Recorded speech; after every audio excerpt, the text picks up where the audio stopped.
Welcome back to Visited by Voices Live. Just talking genre for June of 2022. Still doesn't sound like a real year to me. Joined by Sam and Piz. How are you guys doing? Doing wonderful. How are you? I understand it's a little warmer than I have it in both your necks of the woods. Yes, I know that we discussed that off camera about the temperature inside the car readings, and I told you guys 108, and I forgot that was incorrect. This was 111 on Friday in my fucking car. Your car has some nice numerical alliteration going on there. Yeah, makes sense. I am its owner. I'm sorry. I know that you can't spell energy without genre, but I have none of energy. So right now I'm topping off. That's the silver can. Yeah, we also have some of the delightful watermelon Ultra Zeros as well, which I had a sip of earlier because Chris loves those, and they're pretty nice. Excellent. I'm a big proponent of energy drinks. Piz, how are you? I'm doing good. I'm not sweating profusely, which I have been for about 90% of today because it's been so damn hot. Even in my office, it's just, they swear the air is on, but there is no air. So there has to be some air. It just has to be hot air. Yeah, it's breathable, barely, but it's not comfortable. So excellent.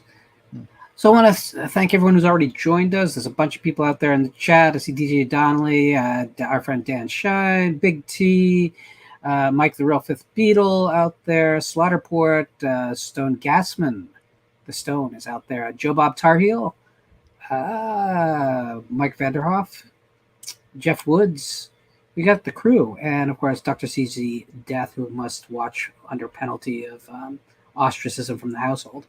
I've got him doing dishes downstairs. He has to, Let's talk for a minute.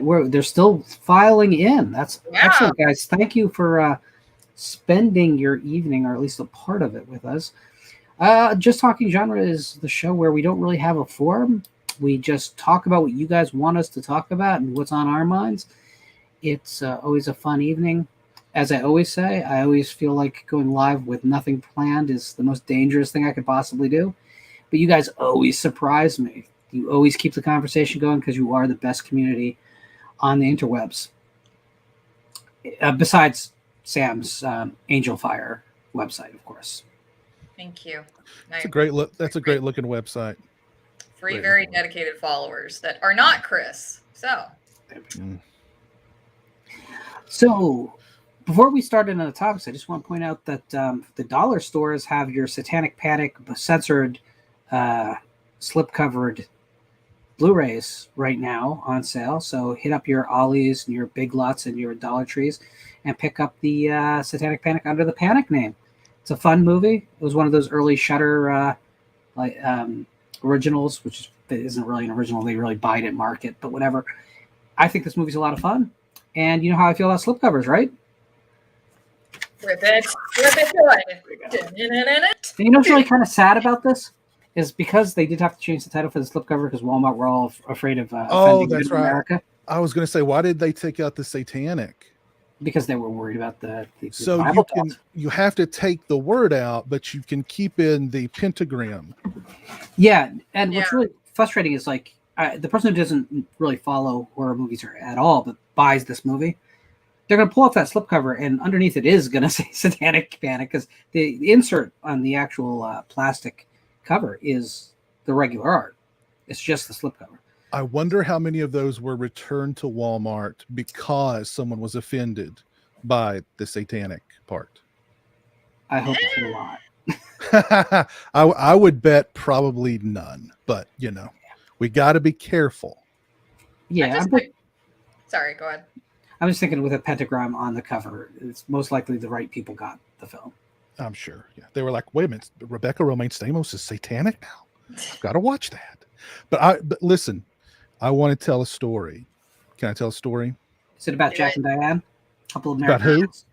Who? I will walk off this screen. Jack and Diane? Jack and Diane. No. You guys were talking about websites, Angel Fire. So back in college, I had a psychology professor. She was all about, like, she just got introduced to technology.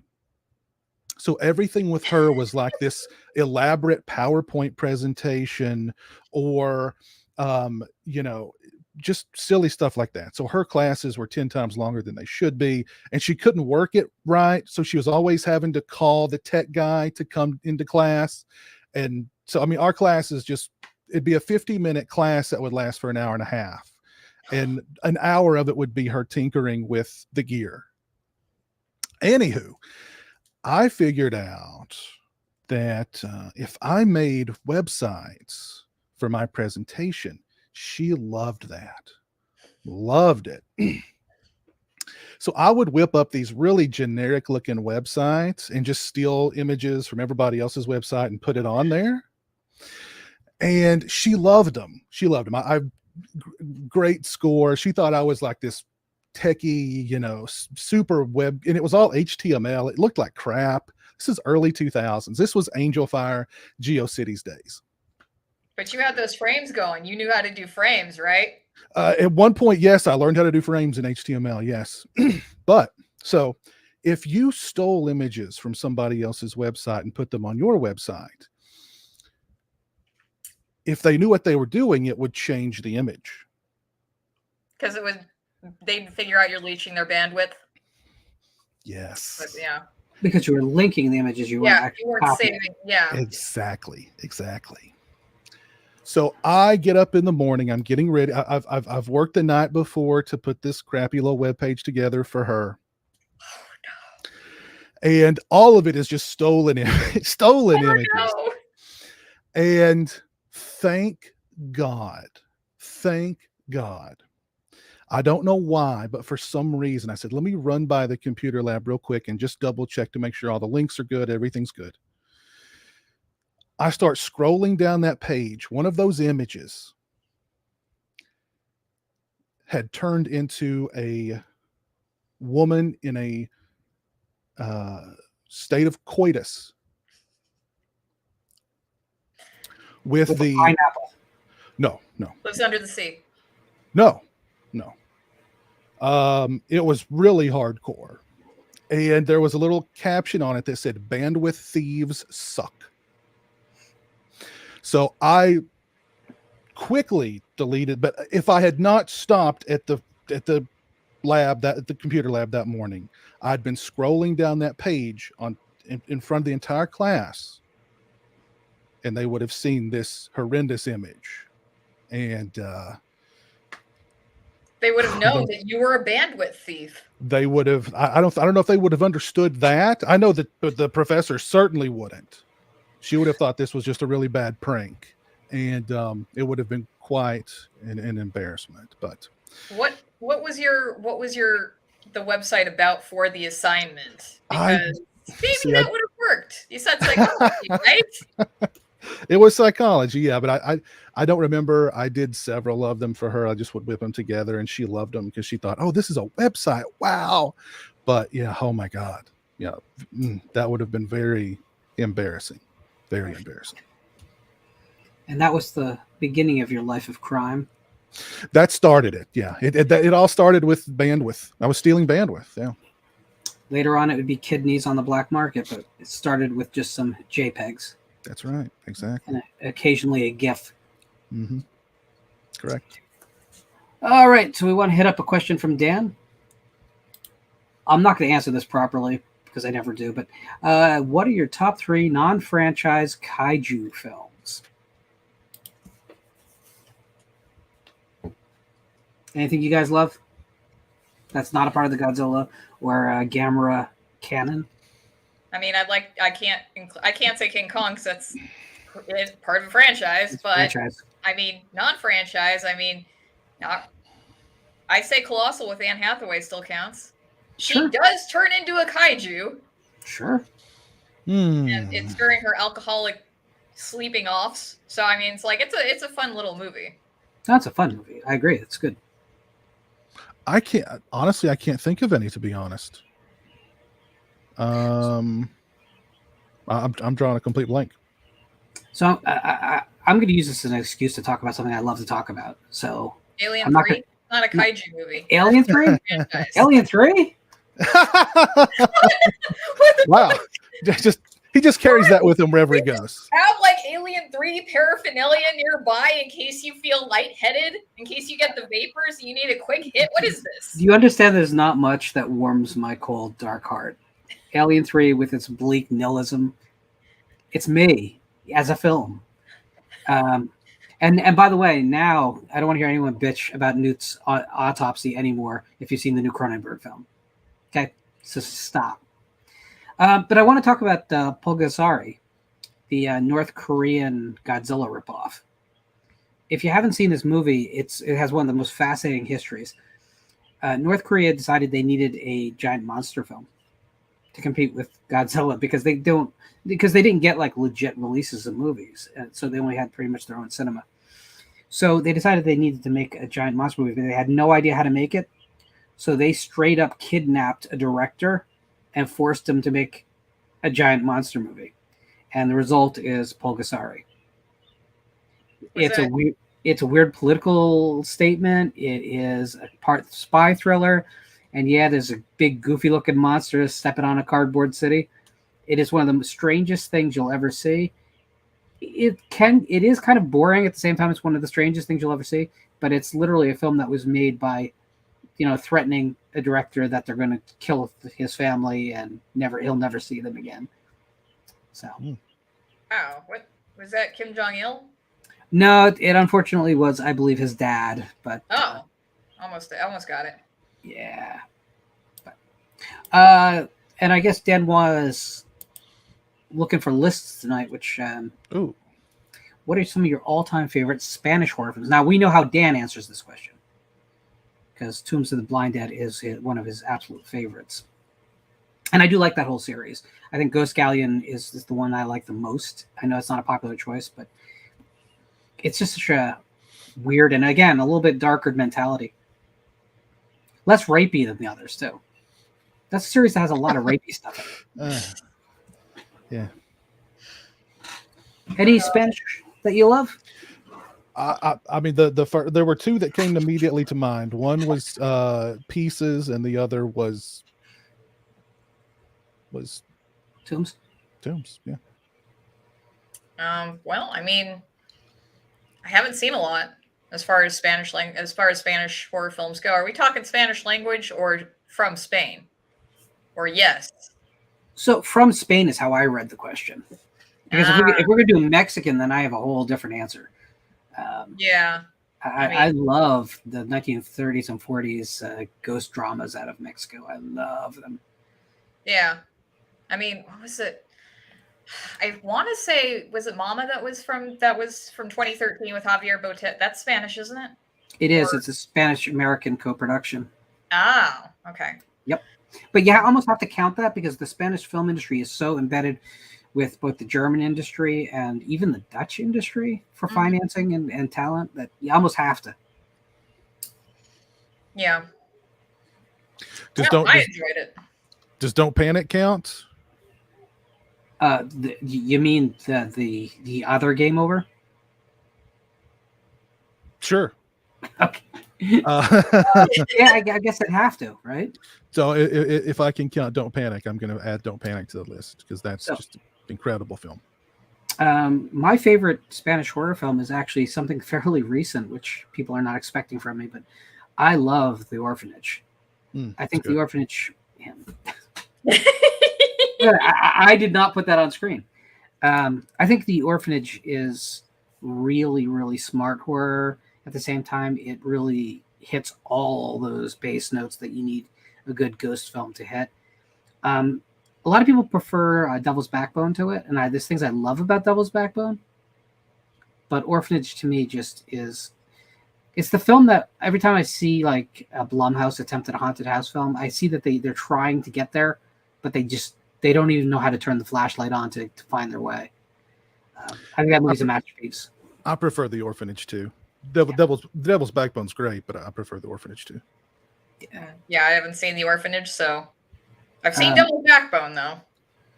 Also, I love Day of the Beast, an extremely funny dark comedy about the end of days, where a priest decides in order to defeat the apocalypse, he has to become the worst sinner in the world.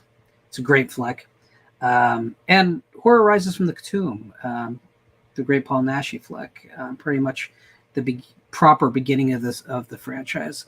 I know Dan's a big fan of that too, so I shouldn't say that. From an American perspective, it's the beginning of the franchise because the chronology is all messed up in those movies.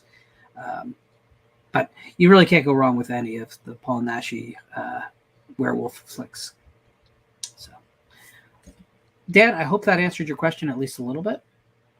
Let's see.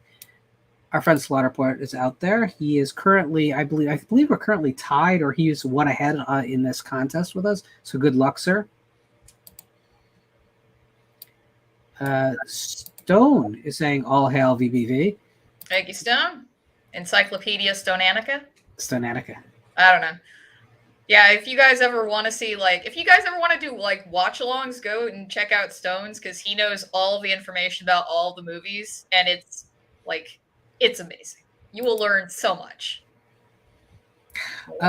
So, Dave, yes, I realized I called you Mike before, but it's been a long day, and it's been hot. Just leave me alone.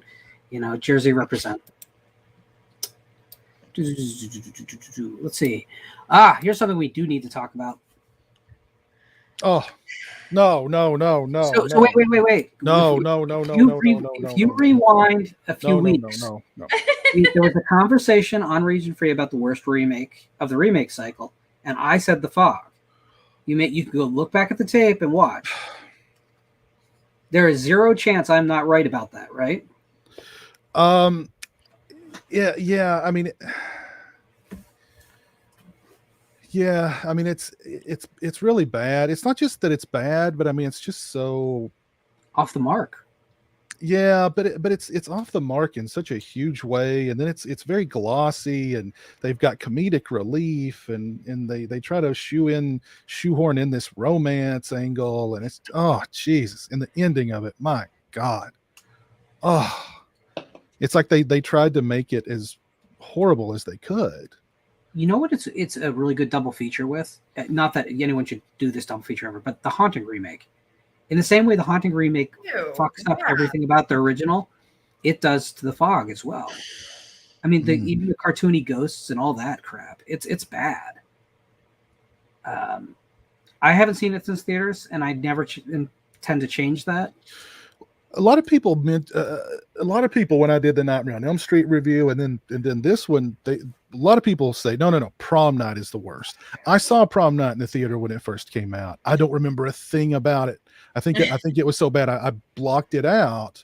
But what I do when I think of it, I just think it was really, really bad. But I don't remember anything specific about it. It's just a PG-13, watered down version of a slasher, but it's not. It's only offensive through the nostalgia, right? Because the original is kind of like a keystone slasher, and this thing is just. It could have been made as a Disney after school special. Yeah. Just the same way as that When a Stranger Calls remake was kind of the same thing, just watered down nonsense. I actually like the When a Stranger Calls. Give me that remake over The Fog and Prom Night and just about a lot of other remakes. Give me that When a Stranger Calls remake. So, Jake, here's the thing. I'm not going to defend the Pulse remake. Oh, no, God, the Pulse remake. I'm going to go with Jake on this one. No. The Fog is worse because, hear me out. I didn't see The Fog, so I mean, you very well may be right. The problem is the original Cairo is it's a lightning in a bottle film. I don't think what gets under your skin about that film is nearly subliminal, or it's so deeply psychological that trying to make it again, no matter who you were, was going to fail. So whatever. Like, as much as I love The Fog, it's my favorite John Carpenter film. You could make a good remake of The Fog. It's entirely possible.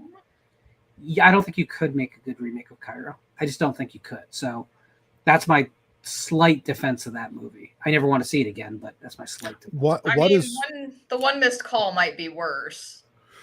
Yeah, that's another one I don't remember anything about. I think it was such a painful experience, I blocked it out. I feel like that has to be a discussion, like that has to be kind of a show. Yeah. J-horror and K-horror remakes. I mean, horror was way more popular over here, but you know. What's worse though, the Cairo remake or the Ring 2? Cairo remake. This is going to get me in trouble. Ring 2 doesn't work as a film. It doesn't work.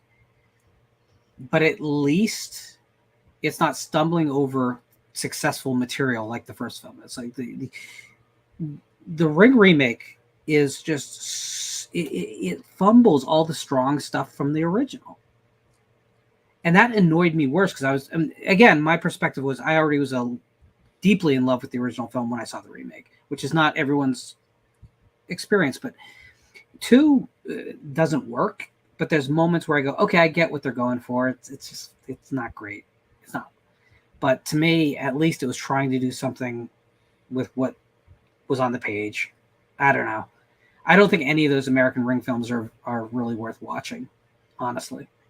At least Rings saved us from that Friday the 13th. Yeah, right? Prequel. At least we can thank Rings for that. Is that what happened? I had to watch Rings so I didn't have to watch a Friday the 13th prequel? I don't know if that was a good deal. Nobody watched Rings. That's why there wasn't a Friday the 13th prequel. I mean, yeah, nobody should watch Rings. I mean, goddamn. Yeah, Rings is a weird movie because it wants to kind of be a soft remake of the original, but it also wants to kind of take the end of Ringu's 0 birthday and try and do something with that, but then it abandons that. It's a really unfocused film. If we're talking about Ringu, all the Ringu expanded universe, you know, there's a Korean film that's quite good. That's official. There is a Indian ripoff called Krishna Cottage, which is pretty good. There's plenty of places you can go for more Ringu. The American films are just nightmarishly unsatisfying to me, and I know people like that first, but I think it's because that's the first time they saw some of that imagery, because I think the images are really strong. Yes, I did. I liked it. Like, that was some goofy fucking shit. It's not good, but I don't know.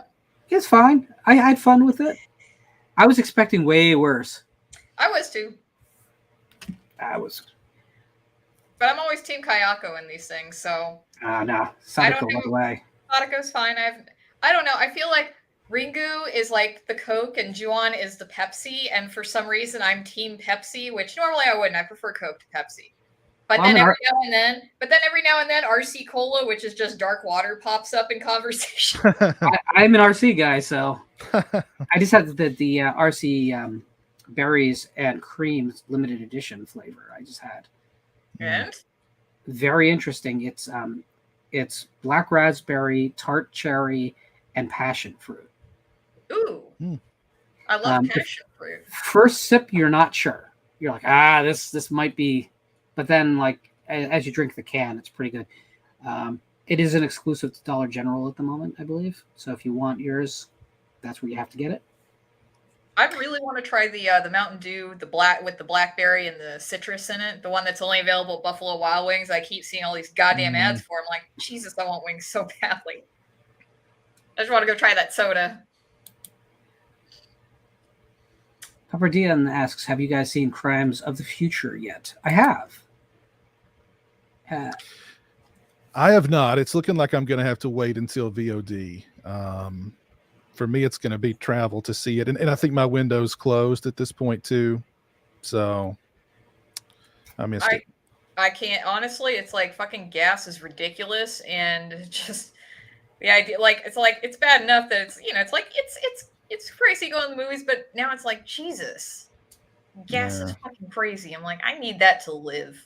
I can wait until it gets to streaming. Unfortunately, I don't want to. I would prefer to see it right away, but Yeah. I mean, I've heard a lot of people complaining about it not being in theaters near them and them having to drive to go see it and $5 gas. And I mean, I wonder if that's hurting the box office overall or if that's hurting any specific movies overall. Because, like you said, it's expensive going to the movies already. But then when you factor in, $5 a gallon gas and if you have to travel, everything.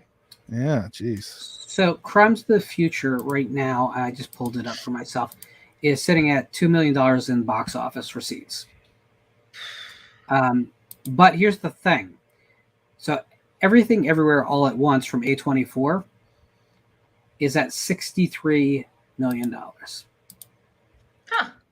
So are small niche films getting out there and doing more post-COVID? Yeah. I think the problem with Crimes of the Future is that Cronenberg is not a named director outside the horror community and the art community. And I hate to say this, but the horror community needs to start supporting stuff outside the big slashers franchises. I see it happen again and again. Mm-hmm. I see friends inside the community all the time talk about going to see Fast and Furious or Jurassic Park and then the big slasher stuff. But when it comes to something like Cronenberg, they wait. And now it's very different. If you're in a state, I mean, I think both of you are in states that it's probably going to be a little bit harder to get a theater near enough to you to unspool it to begin with. But we got to find a way to support these films. A Cronenberg film shouldn't make. Probably gonna find one right away. A Cronenberg film should not make 5% of, what an A24 film release is doing. That should not happen. Yeah, I mean, I think it's probably multiple factors with that one. Really, I mean, has it been promoted really very much? No. And well, it seems like there's no trailer to cut for the mainstream in that movie. So I mean, it just looks weird too. So I mean, that it is.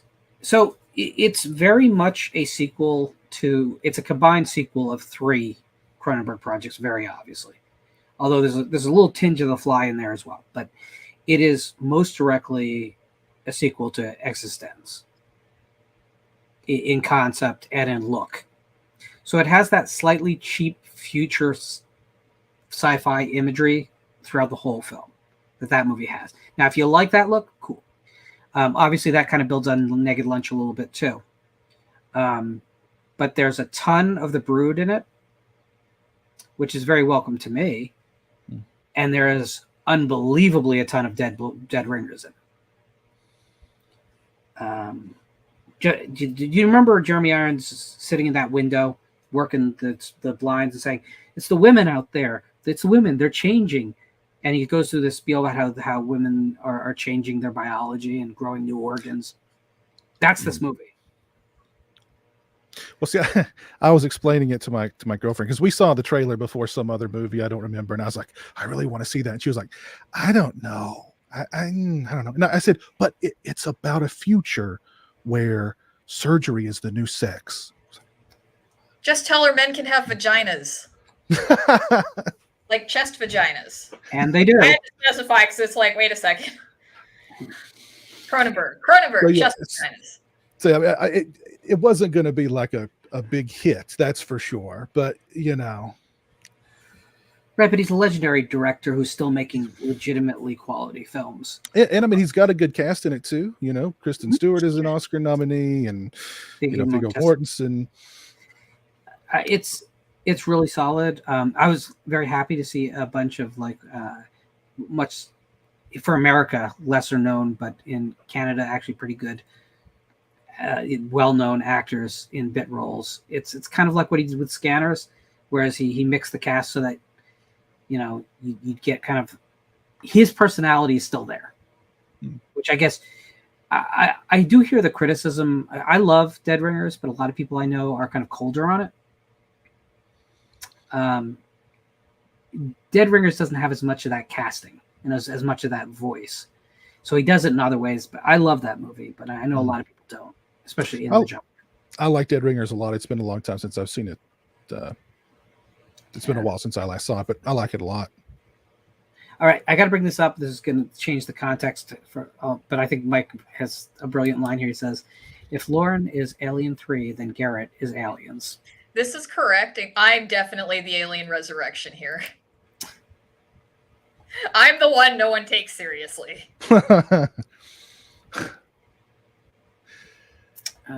So don't all agree with me at once. Rock Music Forever 90 says, saw Blade Runner for the first time. Too slow and boring at times, visually stunning, didn't get the themes. So Blade Runner is a film that I love, and Blade Runner is a film that I will tell you is ultimately a failure, but I love it. And I think everyone that loves Blade Runner kind of, if you corner them, will kind of admit kind of the similar sentiment. Like the sum of its parts don't add up. And it's sad because at its height, it's as good as cinema can get. That's why there's been a million cuts of the movie. By the way, I still prefer the theatrical. I like the voiceover. I like that it kind of has a true like 30s noir feel with the narration and the tough guy attitude. I love all that. Sam is sneezing. I muted it, right? You did. You caught it. Okay, good. But I do love Blade Runner. I also love slow and boring films, so that might help me. Piz, I don't think I've ever heard you talk about Blade Runner. I love Blade Runner 2. There was a point in time where for some reason I had to buy every Blade Runner release. I was like, here's the theatrical cut, here's the director's cut, here's the ultimate cut, here's the briefcase cut, here's, it's like, oh my God. But yeah, I mean, I agree with pretty much everything you said. It's not that messy for me, and I kind of think the messiness of that movie kind of works for it in a way. I don't know. I mean, I love the movie. It was great seeing it. Me and Jeremy went and watched it. When it was re-released on the big screen, and we went and watched it, and it was really cool seeing it on the big screen, even though it was like a Blu-ray of it or whatever. But it was so funny because Jeremy loves the bad guys and he roots for the bad guys in the movies. So when Rutger Hauer's messing with the one guy who's got all the stuff attached to him, and he's like pulling at his stuff, the Asian guy or whatever, Jeremy was laughing his ass off at that. Like, he just thought it was so funny that Rutger Hauer was like, being mean to this guy and was going to kill him. It was hilarious. He was cracking up. But anyway, I think it's a great movie. Yeah, I think it's a great film too, but I think it might be the worst great movie ever. And all I mean by that is I want that film to be what I see that film could have been, which is why I think the sequel is kind of a better film. And it kind of kills me to say that, but the story works way better. Cast-wise, the original, shits all over the it's really a requel, really. But damn it, I hate to admit it, but I do like the second film more. Yeah, I liked 2049 a lot too. I'll take either of them. Ben Grimm says, I went media hunting today, picked up George Romero's attempt at Giallo, Bruiser. We could disagree on that. So, also, Argento's Do You Like Hitchcock, which is a Giallo. Not two great films, but from two great directors. So this is an interesting one. Piz, like, if you had to pick between these two, what would you go with? Bruiser. Would you? Yeah, I'd go with Bruiser. I think I might have to go Do You Like Hitchcock, but we're having a bad night either way. Yeah, well, I mean, I don't know. The last time I watched Bruiser was probably the best time with it I've ever had. I mean, it's not good. I don't want to say it's not good. It's definitely not great. I'm not sure what Romero was trying to say with that film, or if he had any message with that movie. I mean, of course, there was a message there somewhere, but I think it may have gotten lost in translation. I think it got lost in budget because that movie looks really cheap, and if they got behind it all, stuff probably got scrapped, and it's a compromise film. You can see that, but my biggest problem is that film, just the lighting choices in that movie make it hard to watch because it looks cheaper than it needs to. It looks very, very cheap. Yeah, I mean, if they just did some mood lighting to some of those scenes, you could get at least. It looks like a television commercial at times. It's that cheap. Do you like Hitchcock? It's that period where Argento would give us a scene, usually near the beginning, where you go, "Oh man, the master's back," and then the rest of the movie would happen. You'd be like, "Oh god, what happened?" Yeah. Which is why Black Glasses, minor miracle. I'm so happy to say that we finally got another legit good film from Argento. It's not up to his classics, but Jesus Christ, that's a pretty high bar anyway. Yeah, I agree. I really liked Black Glasses. Yeah, I recently, just the other night, watched Peltz, his Masters of Horror episode, and I thought that was pretty good. The Monsters of Horror series was so weird to me because I never felt completely satisfied by any of the stories, but it was always like a good time. But you'd walk away going, man, if any of those had been developed into a feature for these guys, which couldn't have been that much more expensive to do. We'll give it a little more air, one more pass on the screenplay. Sometimes the acting, maybe swap out a few actors in some of those pieces. But I mean, I'm in the minority there too, because I actually liked Fear itself more than Masters of Horror for the same concept. I just think that network TV box forced them to make some artistic decisions that were a little bit braver. Here was my night last night. I'm up at like 3:00 in the morning on Tubi watching Masters of Horror episodes. I watched Peltz, and then I watched the one that Ernest Dickerson directed for season, I think there was 1 or 2, about the vampire. Michael Ironside was the vampire. And then I watched No More Mr. Nice Guy, the pilot episode of Freddy's Nightmares. God damn. I'm sorry. It had been a while. For that one. I love Tobe Hooper so much. I do too. That is gin level bad, really. I mean, I know we try and make excuses for it, but there's no excuse for it. Yeah. My memories of it were much better than how it was. The memories always are. Yeah. Geez. So wait. Before we go on, can I just say this? Like, I think A Nightmare on Elm Street prequel has life to it. I think there is something there, but stylistically, you're gonna have to be so careful with it. There's things like the All I Do Is Dream needs to be over the opening credits, played a little bit too slow, and the movie has to be kind of a real time stamp of that. Like, I mean, when was Freddy, I guess, killed? Early 70s? Is that the timeline? 68. 68. Okay. So already I'm talking about putting a 50s track over the opening credit, but that's because the time period feels right to me, rather than having it be a hard reality. Yeah, it's such a raised bar thing, but I think that's the only Nightmare on Elm Street thing I want to happen, and I don't. Of all the franchises, that's the only one. Like, do a prequel. I think it would be interesting to see, Human Freddy. But see, here's how they do it though. They'd bring it to 2022. There'd be Fall Out Boy on the soundtrack. Oh my gosh! I just heard Lauren chuckle. That was weird. Freddy wouldn't be a child murderer. He would have just bruised him a little bit. He would have just hit him in the shoulder. That would have been just like Beto O'Rourke, Yeah. That level of child murder. Yeah, he tripped and bumped into one, and so then the parents set him on fire.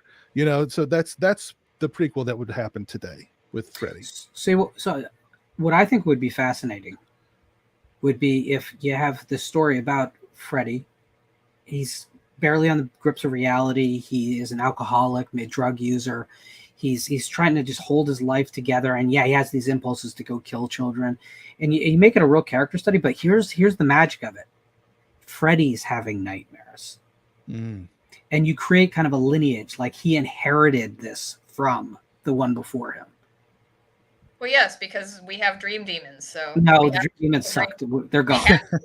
I'm sorry, canonically, dream demons. You know, there is no canonically. Or what if? Well, I was going to say he's the son of 100 maniacs, but his stepfather was Alice Cooper. Let's just say his father was Alice Cooper. All right, and I just thought that's funny. I always, again, I like subverting people's expectations to a degree, but I always thought the coolest thing they could have done in that third film, if the third film had been a completely different film, is to reveal that John Saxton was actually the real killer of the children. That would be so fun. That it was a revenge ghost series, and then you end the series. You don't do 4, 5, 6, 7. You just, I think that's such a satisfying moment. See, that's one of the biggest failings of that remake, is that they tried to take it down that route, and then they gave up, and they completely abandoned ship on it. And, yeah. Well, I shouldn't have even bothered with it. That was the fucking worst. I mean, I'm not a big prequel fan. I like the Ginger Snaps prequel, and I really didn't think I would. I thought I would hate it. All three of those films are fun. Yeah. No, I do. I like all of them. And I was really worried because I was like, man, Ginger Snaps 1 and 2 were really good movies. And I was like, oh, here comes the third one. It's a prequel, and it's like way back in the 1800s. And no, it's great. I'm like, oh, cool. Okay.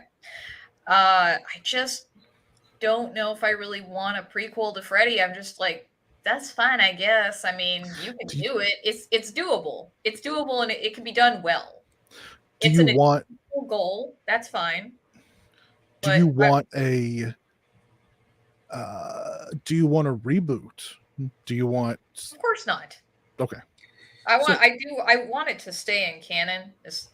Essentially like within the main canon before. That's the Dream Demons. Sorry, that's the main canon. The other thing that in my pitch to the producers would be, so that's my thing, like it would be a scary film, like a legit scary film with Freddy having nightmares that's pushing him to be that child murderer. That's the basic framework, which I think all works canonically without Dream Demons.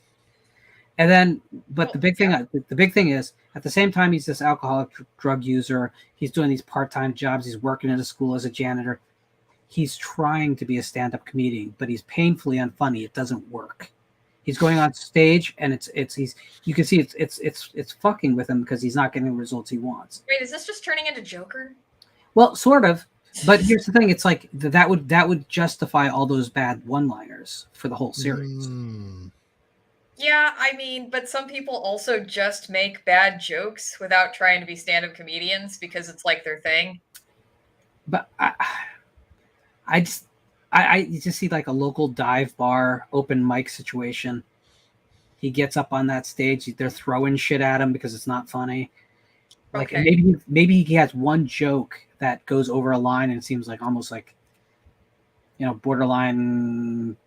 So like, is this guy okay? Or I'm not letting my kids near this guy. Yeah. That's kind of it all up. I understand you're not cool with the Dream Demons. Who is cool with the Dream Demons? I'm willing to go ahead and make, reach across the aisle to you, though. How do you feel about shadow people? I'm fine with shadow people. I don't know. I mean, that could be fine. I'm not sure if it has necessarily a place. They can function like the Dream Demons. Well, if it gets rid of the Dream Demons, I'll meet you there. Yeah, those Dream Demons are a painfully bad thing. Hey, I feel the same way about the Jason Goes to Hell demons that float around him too. Oh, sure. Well, which was clearly an attempt to be like symmetrical, but it doesn't work. Well, if we need somebody to kind of essentially gift Freddy with this supernatural ability, if shadow people are an option, or hear me out, machine elves. that's its own movie, and I'm shocked that we haven't got that movie. I know. Or wait, we find out that where it all started was at a little summer camp Freddie went to in New Jersey. Don't do that. Not do that. No, this was on Freddie Don't do that. script. Absolutely not. That's where it all started.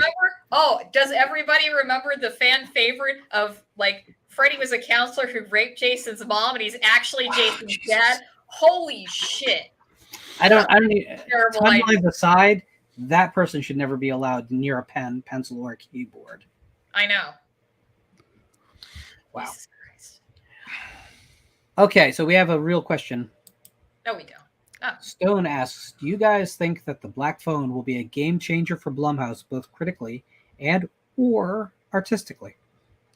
I think it'll do well. I think it'll do well at the box office, and I think the critics will probably be favorable to it, and I think it'll get good reviews. But if we're talking about the long game, I mean, it's not going to like revitalize Blumhouse and make them legitimate again. I mean, they lost out a long fucking time ago. I know people want this one to be good. It has a lot of good energy around it right now. Maybe. I don't have any faith in Blumhouse. That said, I saw a Blumhouse film this week, and I liked it. What was it? Unhuman. It is the new film from Melton, and it's the guys that did the Feast movies and the last few Saw films. They wrote the last few Saw films.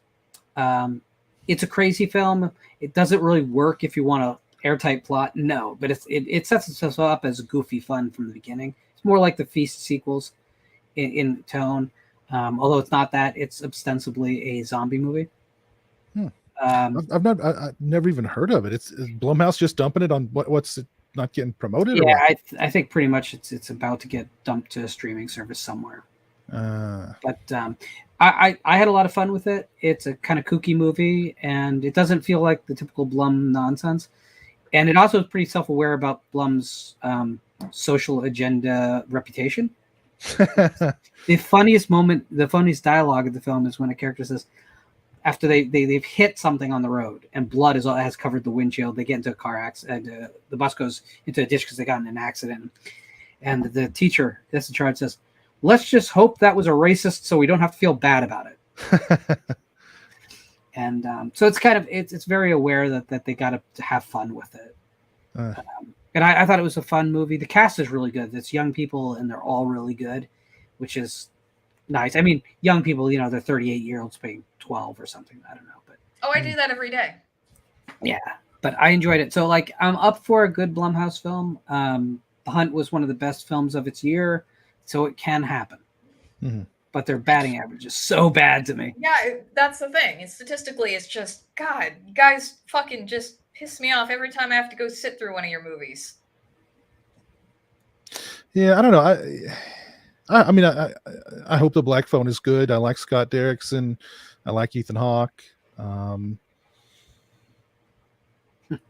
hope it's good. I don't know if it's going to be a game changer, but no. If it's good original horror, God bless. Let's do it. So, have we all seen the Munsters teaser? No, because I really don't care. Yeah. Also, we canceled the zombies like a couple months back, actually several months back, and I guess maybe everybody missed it. What happened? We canceled the zombies because like Sherry Moon Zombie had posted a Canadian flag on her Instagram showing support for the trucker convoy. And then Rob Zombie liked it. So we canceled them for that, and like it was on Twitter, so people were canceling them on Twitter for shit on Instagram. So I don't know. I'm just saying. I'm just reminding everybody you're complicit if you're going to see this Munsters movie. I missed that cancellation. Usually, I'm there for all the cancellations. That one flew under my radar. I know. I don't know what happened. But I saw it. I mean, it's them just It's Herman busting through the door, and then the rest of them walking through his outline in the door. Okay. Yeah. So I don't know. I just Munsters are fine. Just wasn't. I was more of an Addams Family kid growing up. I don't know. Let's see a real trailer. I'd love to see like what the tone of the movie is, and like I'm sure it's going to be like a PG-13 kind of. Well, it's going to Hulu, so I no, it's not going to be like, I don't know. I'm curious. Honestly, I'm curious. Can Rob Zombie do fun for the whole family, or is this going to be like some sort of twisted take on the Munsters? I don't know. I've seen after the Halloween movies and House of a Thousand Corpses and The Devil's Rejects, I don't know. Can he? I think here's what I think is going to happen. I mean, I think it's going to be a matter of the Munsters in the 60s come to today, and they deal with today's world, and it's going to be a fish out of water comedy, like the Elvira movie. Yeah, exactly. And I think there's going to be a lot of respect for the source material, because I think this is the one thing he probably does respect. There's a difference between loving something and respecting it, right? So I think he loves Halloween, but he didn't respect Halloween. I don't question that the guy's really one of us. Like, Rob Zombie is the real deal. He's not a Hollywood pretender. Problem is, sometimes you're not best at what you love, and certainly if you don't have that respect in place. I think it's going to be fine. I think I'll probably not have real big feelings about it, and that's kind of a shame, because Munsters was supposed to be a love letter to the Universal Monsters. That's what it always was. That I'm not excited tells you pretty much that he's kind of lost my faith. I will tell you, having cast his wife as Lily is part of my problem. Not because I have bad feelings about Sherry Moon Zombie, but because it just feels so insular. And like, did he make the decision of all the actresses he could have picked who was actually right for the role? Or was it just, it's a Rob Zombie film, so Sherry has to be in it. So I think it's kind of setting me up to be disappointed. So I'm just trying to manage my expectations. There is no more, of the Universal stars left to cameo, which happened all the time in the original series. So I'm not sure. I mean, will there be a ton of references to original Universal monsters that only geeks like me are going to get? I hope so, because that's what it should be. But I tend to think we're going to get more along the lines of like the most recent animated Addams Family movies, which is they're going to make kids movies, thinking that let's kindle a new passion for a new generation. Which, if that happens, awesome, but it's not going to be for me.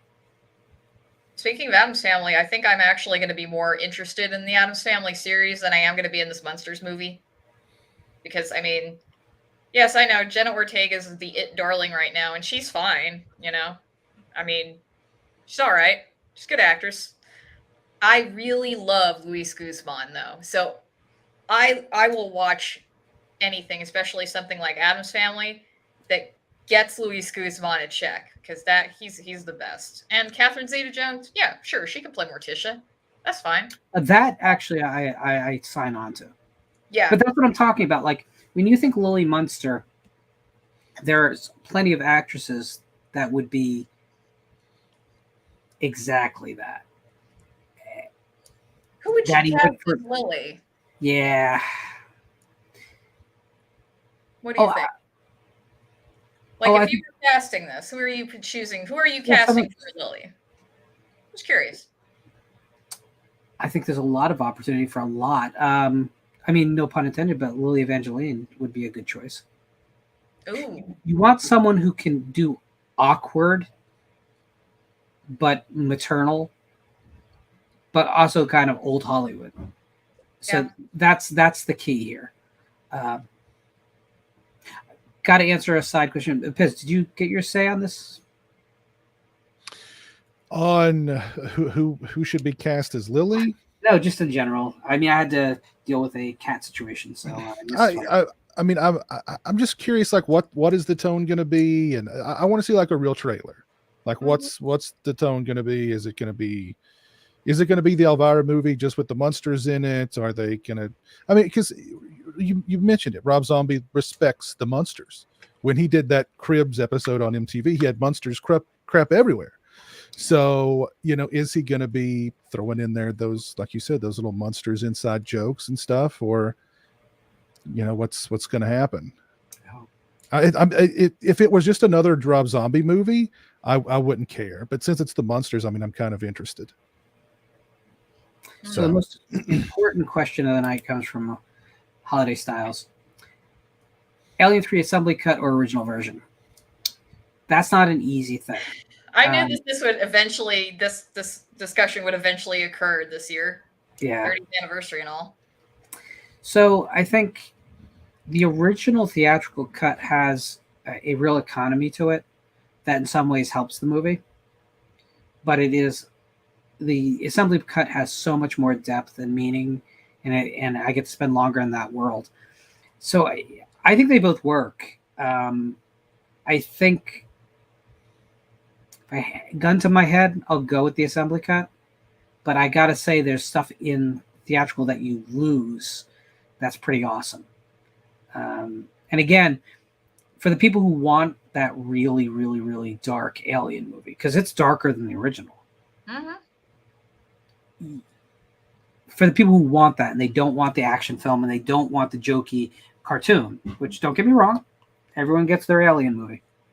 I tend to think the theatrical probably in ways was a bigger gut punch.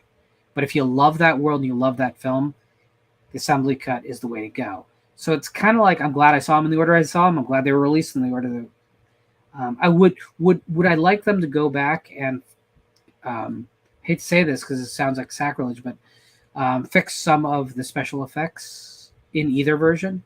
Yeah, I would. But that's true, by the way, of every film in that franchise except the first. Yeah. There's bad special effects all over that franchise. So, whatever. I love Alien 3, either version. You guys have a preference? Assembly cut. I haven't seen it in so many years. So, I've only seen one cut, and it was theatrical. I like both, but I get the assembly cut, like I said, it's a little deeper. More Golic. Yeah. Paul McGann's character, that's a great character who did get kind of minimalized in the theatrical. Yeah. And I've always loved that movie for the exact reason that everybody seems to hate it, is because like that was a ballsy move to kill. Because I mean, like Aliens is such an like fun, epic, and it ends on this big, oh, we're all safe and we're like this little family now, and we killed the queen, and now we're gonna fly off to Earth and be a family. And then Alien 3 is like, nah, no, not gonna happen. Newt's dead. We're not doing the happy family thing. Yeah, Newt's dead. Michael Biehn dead. Torn a fucking part. Yeah, Ripley impregnated. She's screwed. Start the movie. Like there's just something about that like, wow, that takes balls. And it's the opposite of the safe studio film, right? Yeah, I'm shocked that, because I mean the number of scripts that they went through for that one, that they went, yeah, sure, you can kill off those characters everybody loved from the last movie. Sure, in the first, we're gonna kill them off screen. You're just gonna see their dead bodies. That's it. Sure, yeah. I mean, the thing is, there's like an entire movie happening between 2 and 3, between those events. Yeah, exactly. That probably may have been expanded on in the comics. I mean, they were very prolific, so who knows? The one thing I always get really annoyed with, because I like the conversation, the Alien 3 conversation, but I do get annoyed when people want the life cycle and the gestation and they want that all codified and simple. And like the movie's title is Alien. You're not supposed to understand it. It's not supposed to be simple. People go, well, a chest burster can, a facehugger can only lay one embryo in it. Wow. Who said that? Where are you getting that from? Mm-hmm. It's not in the films, so where are you getting that from? The extended media, maybe? Okay, whatever, but that's not the movies. So people have issues with like the fact that the third film said, no, you don't understand this creature like you thought you did. It's going to be different. I love that because it made it alien again. It didn't make it into a bunch of monkeys. running around a base on a planet. I love that. Yeah, I love the darkness of it. I love the bleakness of it. I love the ending with her sacrificing herself, holding on to the queen as it bursts out of her chest. Oh yeah, plummets Most into badass ending ever, right? Yeah, she plummets into the flames. I mean, that's an awesome. That's why I like it. If you really like Resurrection, Sam, I mean, kudos. But like bringing her back, it's like, oh, why bring her? That was such a great death. Why bring her back? They it's cheated because it. I mean, I can tell you why, and it's largely because of the comedic elements. Because I grew up watching all the fucking Nightmare on Elm Street sequels. I grew up watching like tongue-in-cheek horror, like one-liners from Chucky and Freddy, and then, hey, cool, Ripley's doing it too. I'm on board. I mean, I am that predictable. So, and there's nothing, I hate on Alien 3 though. But, I remember when I could not find anyone who loved Alien 3, let alone liked Alien 3. I mean, it has really, really found enough of its own audience. It's a smaller audience than the first two films, but it's a bigger audience than any of the films after, which is interesting now. People, if you ask the average person now, they might flip-flop on the first two films on which order they're in, but in general, people will say that the first three films in quality are in the order of release. I don't feel that way. I think it's first, third, second. But you go back 10 years ago, even, you couldn't get people to sing any praises for Alien 3. That has changed. And I think that's a really positive movement, because maybe we're ready to start feeling things in movies again. Because I pick on the Marvel thing a lot, and I shouldn't say that because I'm guilty. I see those movies. But you don't feel anything during those movies. I don't, anyway. Not anything serious. I saw Morbius. Oh. Did you morb? I morbed so hard. I felt. Listen, that movie. I went through the gamut of feelings watching that movie. There was a lot of morbid going on in the man cave that night. Trust me.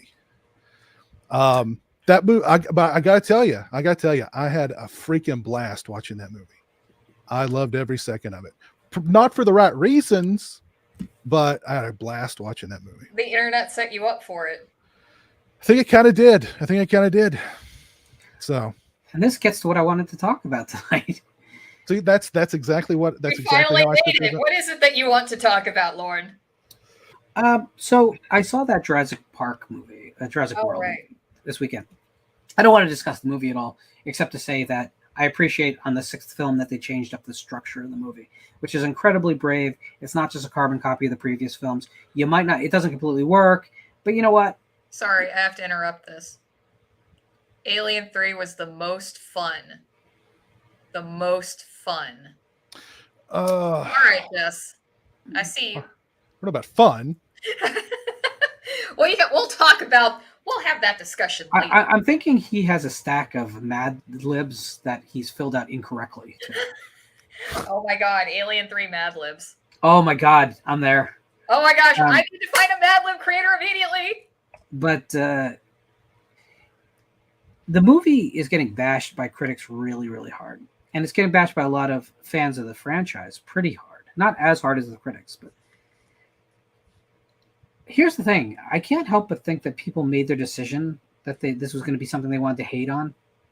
Because as dumb summer blockbuster entertainment goes, this thing is way better than that Doctor Strange movie. I mean, infinitely better.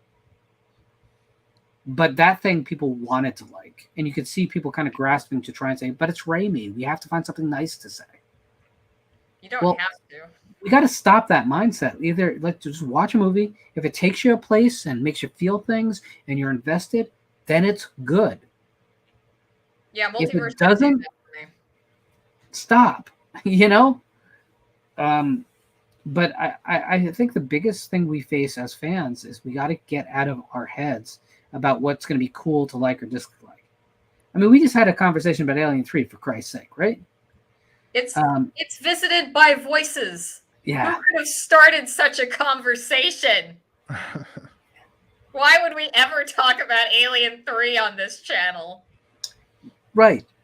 But the truth is, if you most channels, including like Alien, the state channels that are just devoted to Alien will very rarely say positive things, or if they do, they'll couch it in like really, really careful language. Oh, we're not really defending Alien 3, but whereas I'm just saying, I love Alien 3. If Alien, the original, didn't exist, it would be the best of the franchise, hands down for me. That's not going to be true for everyone, and that's the beauty of being a fan. But we got to get out of our heads, like, if someone goes to see Crimes of the Future and they hate it, doesn't mean they're not a real horror fan. It doesn't mean that you're better than they are or that you love Cronenberg more than they do. I love Cronenberg. There's films in his discography I'm not as hot on. It's okay. But we got to get out of our heads about that. It's really destructive, and it's stopping us from having good conversation. It really is. Hey, I forgot to ask you before, but you know how it's like, it feels like, wow, what the fuck happened between Alien 2 and Alien 3? So I had gone back and I watched all of the Resident Evil movies in order because I had missed a few. Wow. Every goddamn Resident Evil movie, it's like, I finish one, and then we start the next one, and nothing is in the same place. Except maybe 1 to 2. But, like, you know, it's, you know, the back half of those movies, like, they work fine. They're great. I have fun with them. I just, one's still bad. I just don't like it, and I tried. And I was like, maybe if I see it with a fresh pair of eyes. But no. 3 is I like 2 though. 2 still holds up. But it's like Afterlife, lots of Wesker. He's the baddie. Cool, awesome. Had fun with it. And then like Retribution. Hey, Wesker's a good guy. I'm like, what the fuck? No, I already don't like that idea. And then it's like, fucking the end. Retribution into the final chapter. Oh, just kidding. Wesker was evil this whole time. Who'd have thought? Just leave Wesker a douchebag. He's always going to be a douchebag. That's what we come to see from these Resident Evil movies. I mean, I guess some people are showing up for Alice. I love me some Mila, but that's not why I'm showing up. No. I mean, I'll just turn on Fifth Element again if I need some Mila. I know. To be fair, she's really good at fighting mostly naked. Yeah. Or, action scenes mostly and naked. Her album, Divine Comedy, is actually pretty great. If you want to search out a really great pop alternative record. Yeah. Oh, okay. Check that out. I like her as an actress, except for Ultraviolet. That movie makes me throw myself down the stairs. Oh, jeez. Yeah. Oh, that movie. God, that I feel like we'll have to, that deserves its own conversation. Oh. Nico, it's funny because it's sitting in my saved Kino shopping cart waiting for the sale. So I'll get there, man. I'll get there. So, but okay, so I know that I was going somewhere with this. So that gap between those Resident Evil movies, there is that gap between, Alien 2 and 3. So with the new Jurassic Park movies, because I haven't seen any of them, does it have that feeling as well? Like you've missed an entire thing? Or is it just more easily consumable? They catch you up. I mean, there's like real footage in the beginning of it that kind of catches you up over what's happened over the last few years. But I think it takes place real time after, because I mean the girl is the same girl that was the little girl, clone girl in the last film. It's played by the same actress, and they're portraying her as age appropriate. So, oh yeah. But that's the thing about this movie is it's not just dinosaurs. I mean, the big bad of the film is prehistoric locusts. Yeah. I think it's really cool that they're talking about like the consequences of bringing dead species back. How once you let an invasive species on the planet, you better be ready for what that's going to cause. Yeah, I mean, there's a lot to be admired in the new film. Again, it's not a great film. It's not the first film, but I know this is controversial to say, but I've liked the World movies as a trilogy more than I like the original trilogy, because I like the original film a real lot. 2 and 3, I think, are awful films. I don't think any of the World films are awful films. At worst, they're just kind of generic entertainment. But I think Jurassic Park 2 and 3 are awful films. I like the talking raptor in 3 though, even if it is just a dream. It's the only inspired moment in that movie. Huh? It's the only inspired moment in that movie. I know. It's like Sam Neill's like, I need a new bathroom. Yeah, I'll do it. I will say this. I will say this about the all the 3 new films is the one thing I was worried about in every one of them is that they were going to the idea of Blue, the Velociraptor, being a good dinosaur. That could have gone bad so easily. That could have been, but they thread that line, whereas she's still dangerous the whole time, and they maintain that. And I think that's admirable because they understood that if you go cutesy, you're in trouble. Just the same way that Tyrannosaurus Rex, everyone loves it, but you can't portray it as not like gonna eat people if it needs to eat people, you know. So I think it works. I think they've done a good job. I think honestly, the other thing about the new one that worked for me is there's a lot of puppetry in that film. There's more puppetry than there's been since the original trilogy. It's not just all pure CGI again. So I'm not telling people to do what they should do, but I mean, if you want dumb summer entertainment with dinosaur eating people, it's fine. It's not Pulgasari, but you know, we can't all be North Korean dictators kidnapping people to make giant monster movies. Why not? Oh my God, look at this.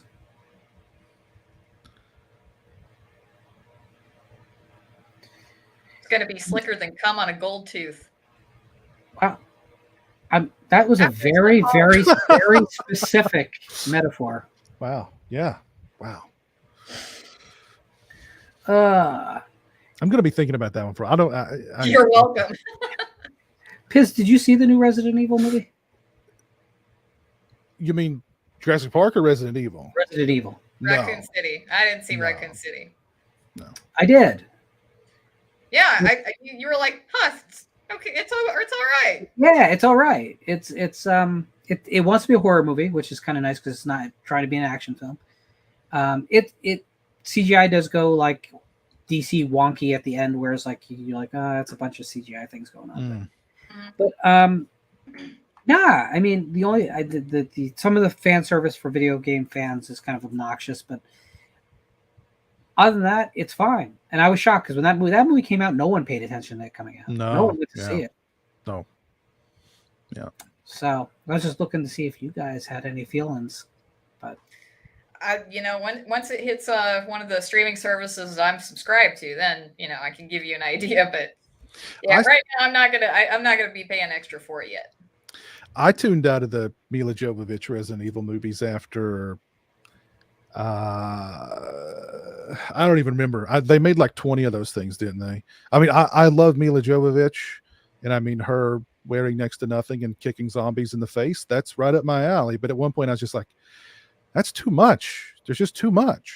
I can't take anymore. I got to stop." So, I mean, I like the first movie. That little red dress is awesome. That's the best thing about the movie is a little red dress. Don't remember anything about 2. I remember a little bit about part 3. Then there was the one that was like on the boat. I remember kind of liking that one. And then there was the 5th one that I saw in the theater and I didn't like it. And I said, I'm done. So Kim Coates showed up in one of them, stole the movie, and then it was all downhill for the franchise. He was in the one that I like. I think it was Afterlife. He's in Afterlife. It was Afterlife. That was the one on the boat. Yeah. I like that. Like swarmy asshole, and that's always odd. He's like an agent or something. Yeah, right? he is. He's a movie agent. It was very satisfying to watch him fight at the end. So Slasher Home Video disagrees. Oh. But Jake, he says it's easily the best Resident Evil movie, which I would agree with, but it's still pretty mediocre, which I would agree with. There's a reason it took me this long to see it too. So, and Ben Grimm, look at that. I guess there's more love for this thing than I thought. Well, see, there was so much like dislike of the original Resident Evil series because they were more vehicles for Mila Jovovich than for even the games, or they really didn't. I would think that a movie that was closer to the games would really get people's attention. So here it is, and nobody watched it. I cared. Yeah. It's weird though. It's you'd think that it would be I've seen it. I've done that. We have 8 of these things or whatever there are, 9 of them, whatever. Mm-hmm. But it doesn't come off that way because it does kind of tell a very small, self-contained story. So it's fine. It doesn't repeat all the beats of the previous films, and it doesn't need to. I enjoyed it for what it was. I'll probably never see it again, but that's probably true of every film in that franchise. I'm much more of an Underworld fan, which is bizarre to people, but I like all of those movies, like every single one of them. I like those movies too. I didn't see the very last one they did though. Blood Wars is amazing. What was there was one they did before that one. I saw that one in the theater and I was like, yeah, I'm done. Oh no, you got to see Blood Wars. It's really good. But I like the first 3. I like those. She gets magic powers. Oh wow. That was going to be the next series I binged, and I just I had to take a break after I had gotten done with Resident Evil, but I had started onto the beginning of Underworld. I'm just like, oh, I can't right now. I will say this though, Underworld Blood Wars, buy the Blu-ray, not the 4K. The 4K I have no intention of buying any Underworld movies. The HDR is overly aggressive in the darks, and you're better off watching the Blu-ray. Fair enough. And Dan's right down here. It doesn't feel like a finale, but it ends on another cliffhanger, but we'll never get another. But I still think it was fun. It ends in a big moment. It's just you're expecting the next movie. Jake is saying that Evolution is the closest the series ever got to being good. That's the second one, right? I saw that one, but I think that's the second one. That one is that's I think my favorite one of the series. And Nico finally agrees with me on something tonight.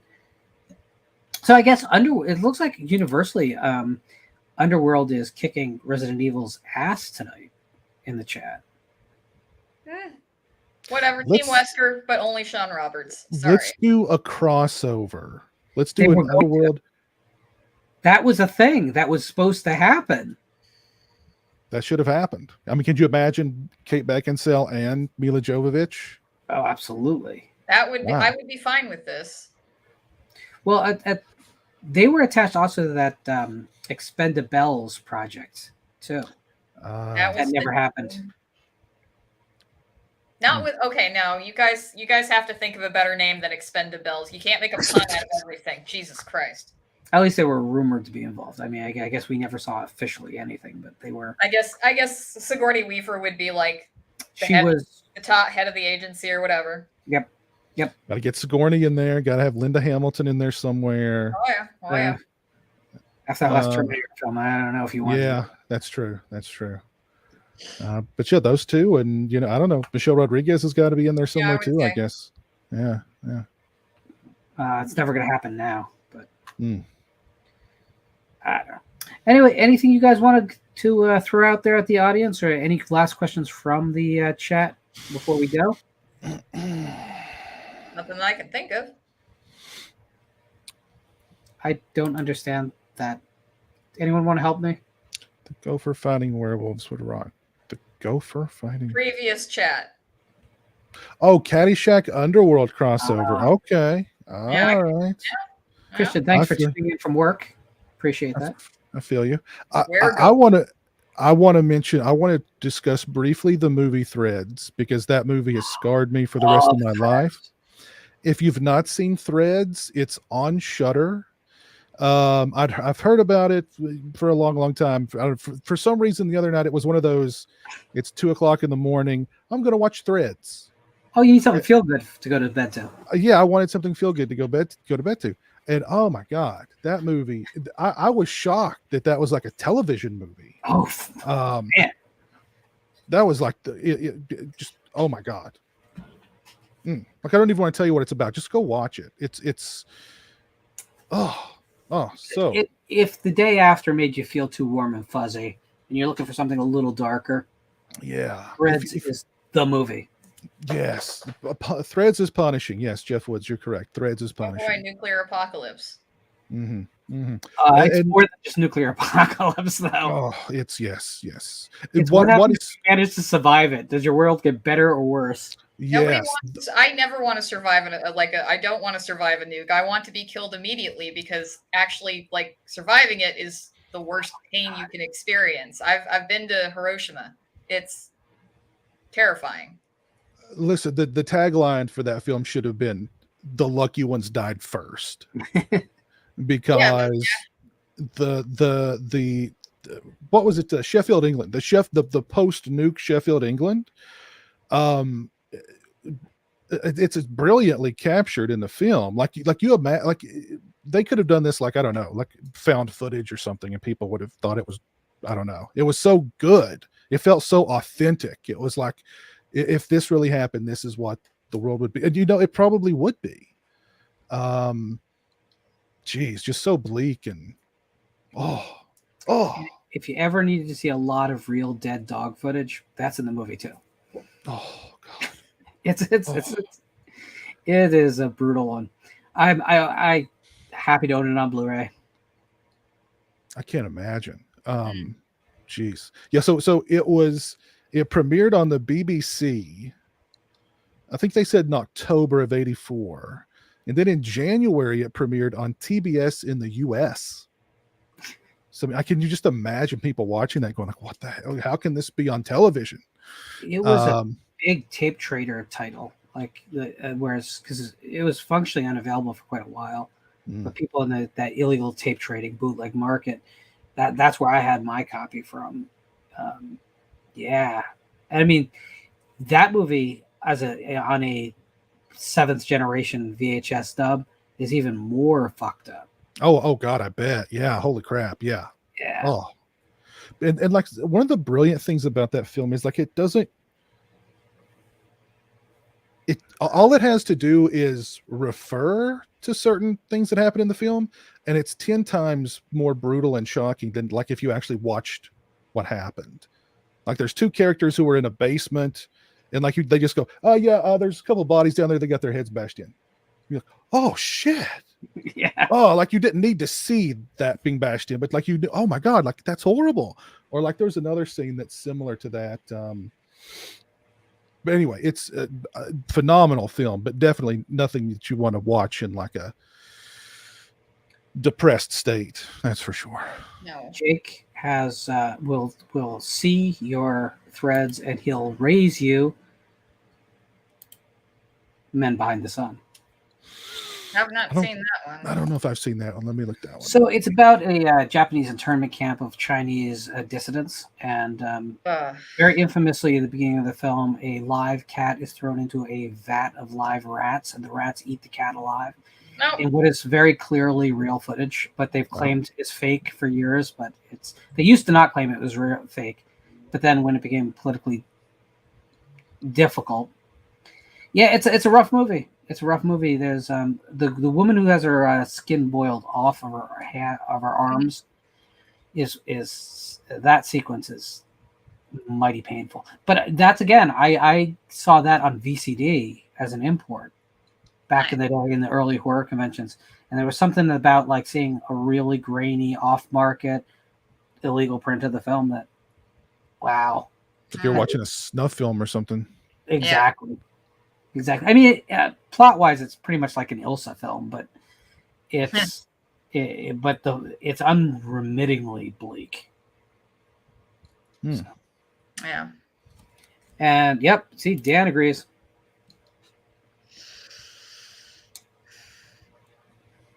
Well, sounds like Threads and Men Behind the Sun will be a great double header. You could just cross it over like they were going to do with Resident Evil, and Underworld be like Men Behind the Threads. Men Behind the Threads. Men Behind the Threads. It sounds like the best film ever made. I love that. I love that. We really do. Now that everything is available, it's almost like some of these movies have lost some of their like legendary power. They've lost some of their danger. Yeah. Will there ever be dangerous movies again? I guess Serbian Film was the last dangerous movie. Yeah. I don't know. probably not, unless it's. I mean, we're not going to get anything that's like. It's going to have to be fairly underground or obscure because it can't catch attention. Otherwise, people will be like, "This can't exist," and then we'll be like, "Hey, the First Amendment," and they'll be like, "This can't exist."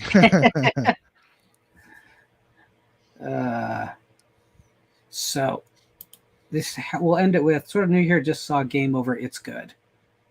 It's better than good. It's long. Sorry. It's old. It's old Ren and Stimpy conditioning. I was gonna, were you singing the log song? Yeah, it's better than bad. It's good. It's better than bad. It's good.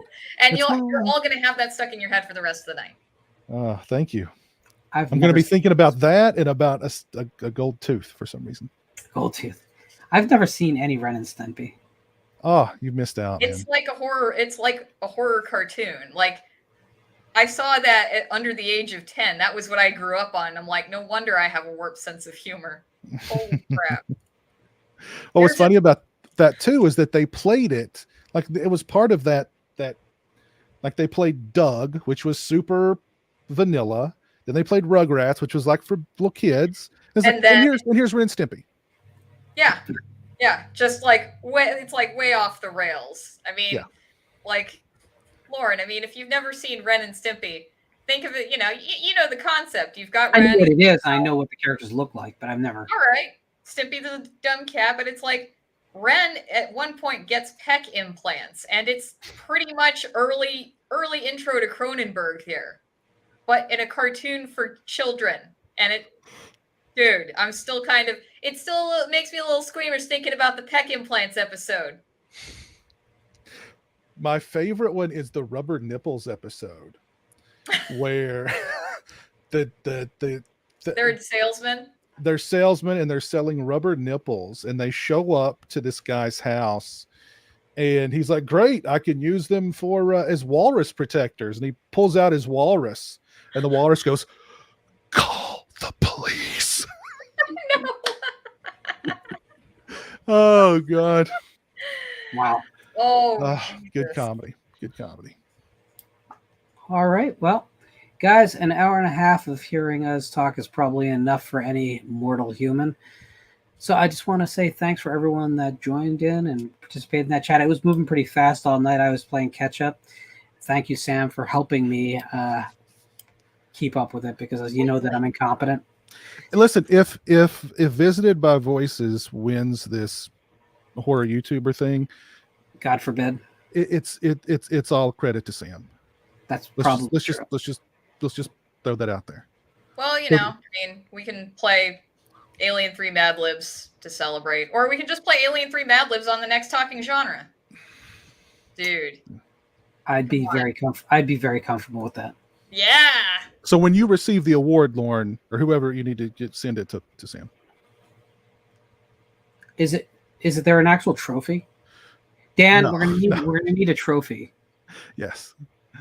We're not winning anyway. Have a great night, everyone. Be good.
Like, share, subscribe, all that fun stuff. Oh, Lauren's here. He says, slept through my alarm equals overdosed on laxatives and painkillers, fell asleep on the toilet. Damn you, Lauren. You know me so well. I watched like 3 movies from 2021.